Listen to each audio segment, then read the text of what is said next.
মাত্র কয়েকদিনের টানা বৃষ্টি আর পাহাড়ি ঢলে বদলে গেছে বাংলাদেশের দক্ষিণ পূর্বাঞ্চলের চিত্র।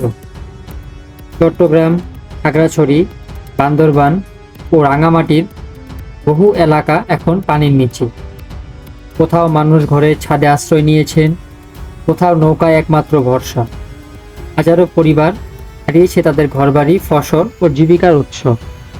আজকের প্রতিবেদনে জানবেন এই দুর্যোগের সর্বশেষ বাস্তব চিত্র। আবহাওয়া অধিদপ্তরের তথ্য অনুযায়ী কয়েকদিনের টানা মৌসুমি বৃষ্টি এবং পাহাড়ি ঢলের কারণে চট্টগ্রাম ও পার্বত্য অঞ্চলের নদী ছড়াগুলোর পানি দ্রুত বৃদ্ধি। এর ফলে নিম্নাঞ্চল প্লাবিত হয় এবং আকস্মিক বন্যার সৃষ্টি হয়। পাশাপাশি টানা বৃষ্টির কারণে পাহাড়ি এলাকায় ভূমিধসের ঝুঁকিও উল্লেখযোগ্যভাবে বেড়ে যায়।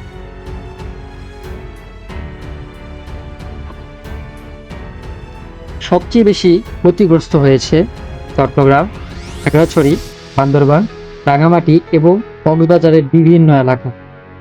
অনেক গ্রাম সম্পূর্ণ পানির নিচে তলিয়ে গেছে। সড়ক যোগাযোগ বিচ্ছিন্ন হওয়ায় বহু মানুষ বাইরের বিশ্বের সঙ্গে যোগাযোগ হারিয়ে ফেলেছেন।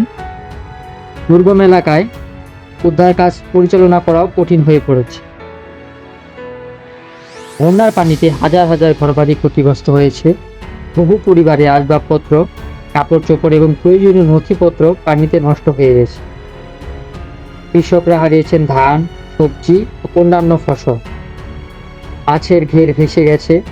গবাদি পশুর খাদ্য সংকট দেখা দিয়েছে। অনেক পরিবার এখন সম্পূর্ণভাবে টানের উপরও নির্ভরশীল। বন্যার সবচেয়ে বড় শিকার সাধারণ মানুষ। অনেক পরিবার কয়েকদিন ধরে বিদ্যুৎ ছাড়া জীবন কাটাচ্ছে। বিশুদ্ধ পানির সংকট দিন দিন বাড়ছে। শিশুদের জন্য দুধ, বৃদ্ধদের জন্য ঔষধ এবং দৈনন্দিন প্রয়োজনীয় সামগ্রীর অভাব দেখা দিয়েছে। আশ্রয় কেন্দ্রে অতিরিক্ত মানুষের চাপের কারণে স্বাস্থ্য ঝুঁকিও বাড়ছে। সেনাবাহিনী, নৌবাহিনী, ফায়ার সার্ভিস, কোস্টগার্ড এবং স্থানীয় প্রশাসন যৌথভাবে উদ্ধার অভিযান পরিচালনা করছে। নৌকার মাধ্যমে আটকে পড়া মানুষদের নিরাপদ স্থানে সরিয়ে নেওয়া হচ্ছে। আশ্রয় কেন্দ্রে শুকনো খাবার, বিশুদ্ধ পানি, জরুরি চিকিৎসা সেবা পৌঁছে দেওয়া হচ্ছে। তবে দুর্গম অনেক এলাকায় এখনো পর্যাপ্ত সহায়তা পৌঁছাতে সময় লাগছে।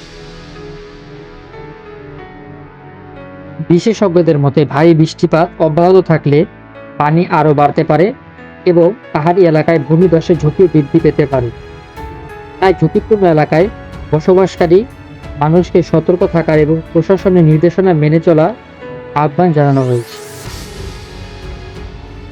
প্রাকৃতিক দুর্যোগের সামনে মানুষ বারবার অসহায় হয়ে পড়ে, কিন্তু সংকটের সময় একে অপরের পাশে দাঁড়ানো আমাদের সবচেয়ে বড় শক্তি।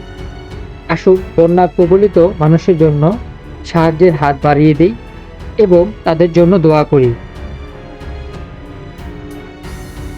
চট্টগ্রাম, খাগড়াছড়ি নাকি অন্য কোনো জেলা, আপনি কোথা থেকে দেখছেন? বাংলাদেশের কোন প্রান্ত থেকে আমাদের সঙ্গে যুক্ত আছেন? আপনার জেলার নাম কমেন্টে লিখুন। ভিডিওটি যদি তথ্যবহুল মনে হয়ে থাকে তাহলে আমাদের পাবলিক লেন্স চ্যানেলটি সাবস্ক্রাইব করুন এবং বেল আইকন অন করুন। ধন্যবাদ।